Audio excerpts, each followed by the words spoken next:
Welcome back. All right, we will continue. All right, we will continue. Let's spin the wheel. All right, what do we got here? Ooh, General Mandela Effect.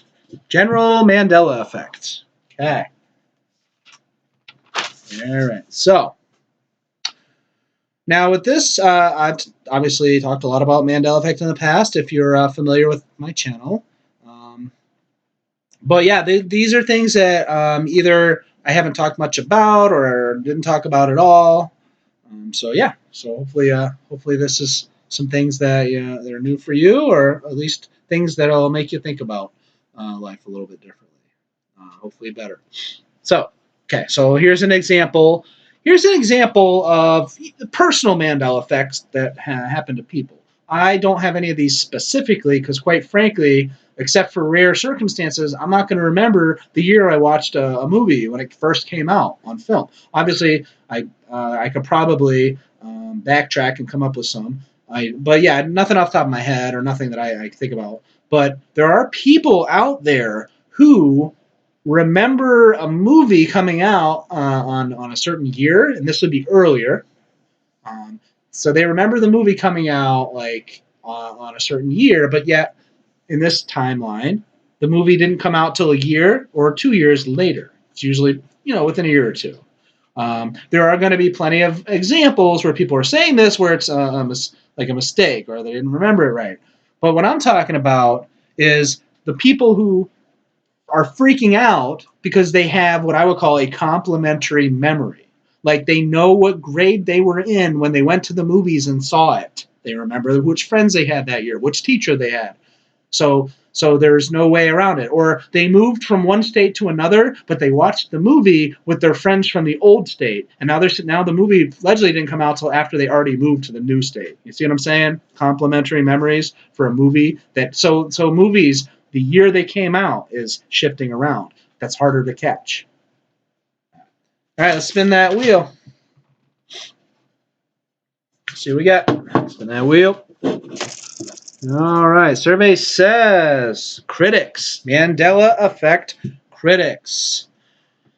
Just to review, this would be I'm going to counter people's arguments against Mandela effect, rationale that they're using, and I'm going to explain why it's flawed rationale. Okay. So you have, all right, so you're going to have individuals who have a belief system issue, for lack of a better word. So there's a belief system that they are buying into that the Mandela effect being real contradicts their belief system. It's outside of the box that they are in, and they don't want to be outside that box. So, in other words, they're going to be closed-minded to it and resistant to it. I don't have a good way to open that box, and I don't want people to be uncomfortable. So if they want to be in that box, that's fine.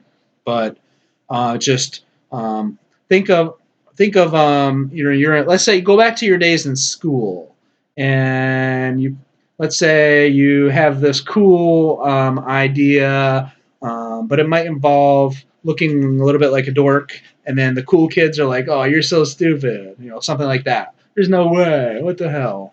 So I don't know. That's not the best example, but you know what I'm saying about belief system. Religion would be a common one. No anti-religion stuff here. I'm just saying that those more rigid belief systems that exist in this world can limit your open-mindedness to things like Mandela effect changes, parallel realities. Okay.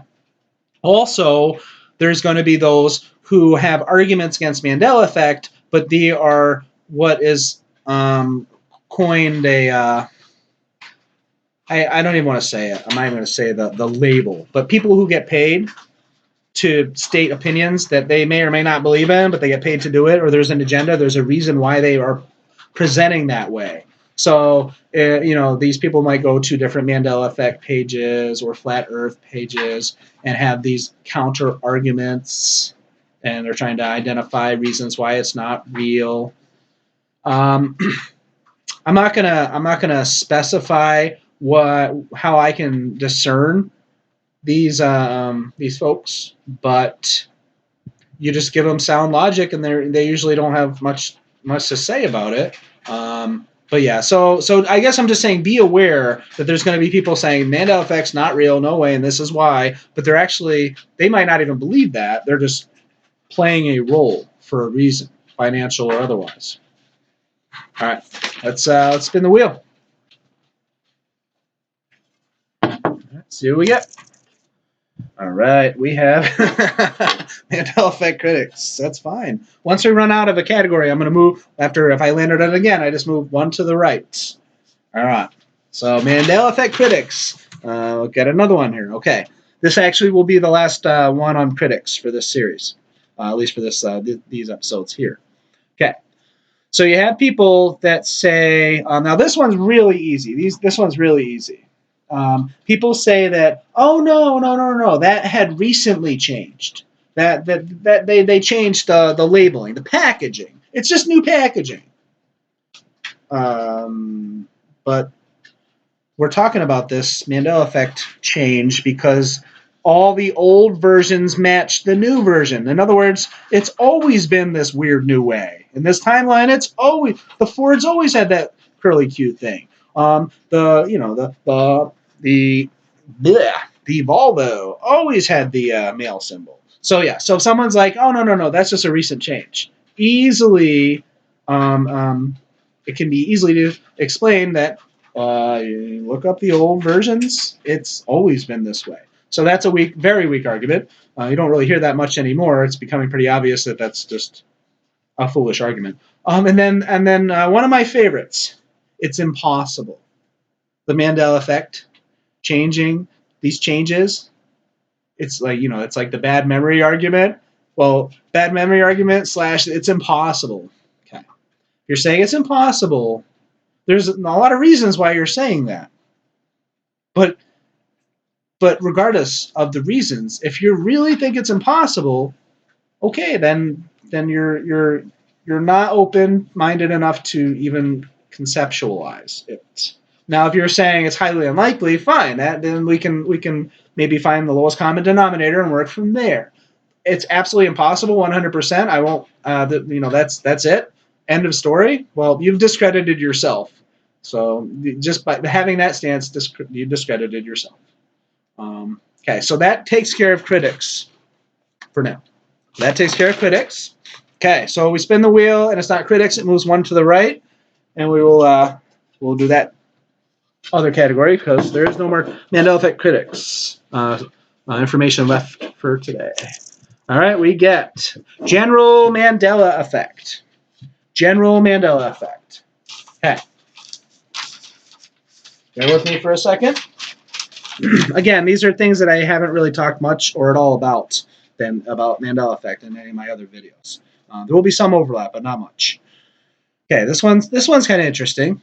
It's a Mandela effect that affects some people. It's not super common because it's a regional specific situation, but it's common enough where there are groups of people who all agree. In 1995, there was a really severe heat wave in the summer in Chicago area. So the Chicago area had a horribly bad heat wave in 1995 summer. A lot of people lost their lives from that heat wave. It's like one of the more significant heat waves and that we have recorded, at least in that area. A little over 1,000 people died of heat-related causes. Over 700 in Chicago alone. Well, the Mandela effect isn't that it didn't occur, because that's not what we're talking about. The Mandela effect for this one is that there are numerous people, who say that heat wave and the loss of life was far worse than those numbers. Far worse. So yeah, if you were to go around and talk to people who maybe grew up in that part of the U.S. and ask them about the 1995 heat wave, a lot of them are going to remember the this time series version. My guess is that's what a lot would remember that. But then you're going to have a smaller percentage but this smaller percentage are all going to have a consensus agreement about how it was significantly worse. So, all right, let's spin that wheel. See what we get.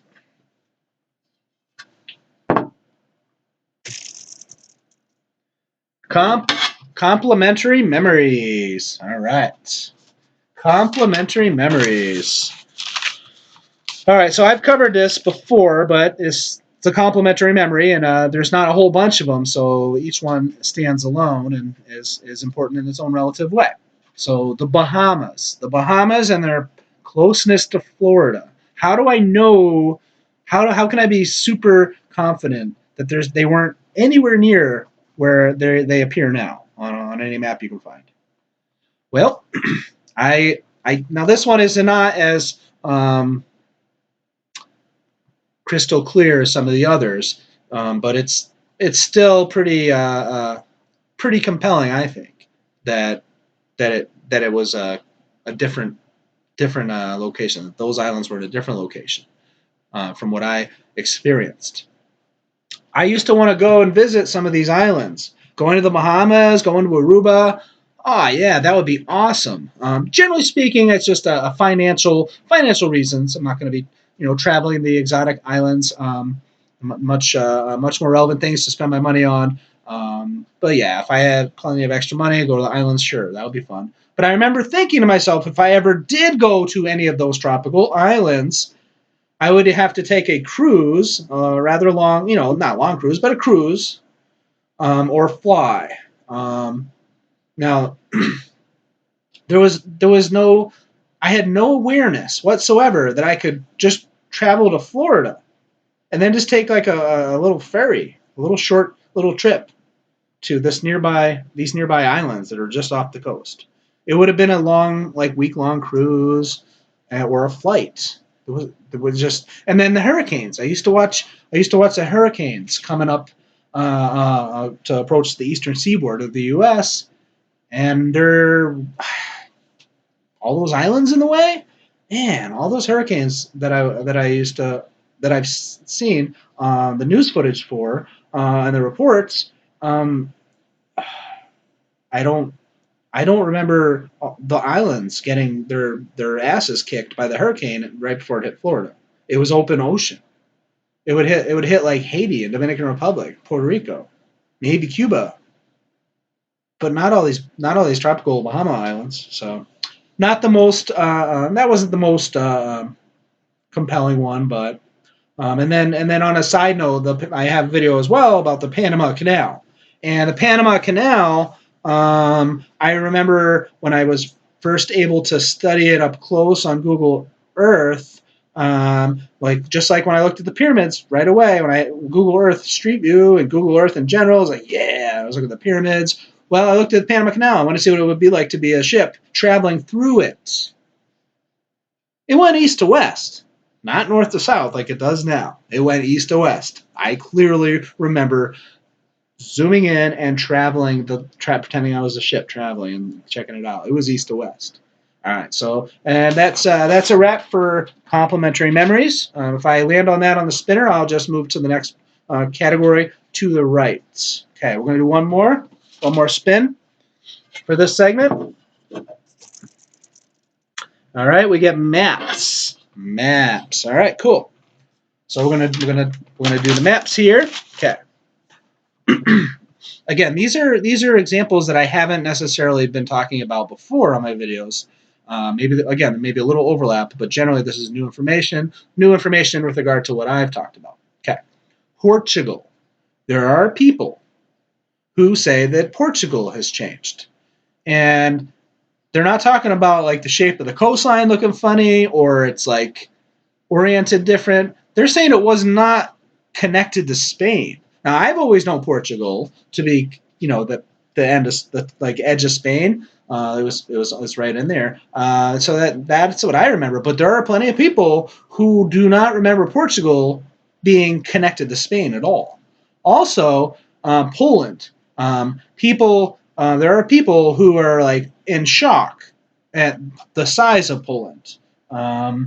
I don't have a vivid memory of how big Poland was relative to like France, Germany, or some of the other countries near there, so I couldn't say for sure. But for me, so I didn't notice anything. But yeah, there are plenty of people who say Poland got huge. It used to be littler, a lot more small. Okay, and then Italy. There's been a lot of talk about Italy and Sicily, but yeah, the Italy, it's the shape of a boot. Yeah, I remember what it looked like, and it was the shape of a boot, but not a boot with a freaking like stiletto heel. No, no, no, no, no. That's definitely not what it looked like before. All right, so that's one for maps. All right, we're gonna call it here. It's getting a little late on the time, and we will be back to finish up. And I'll see you again.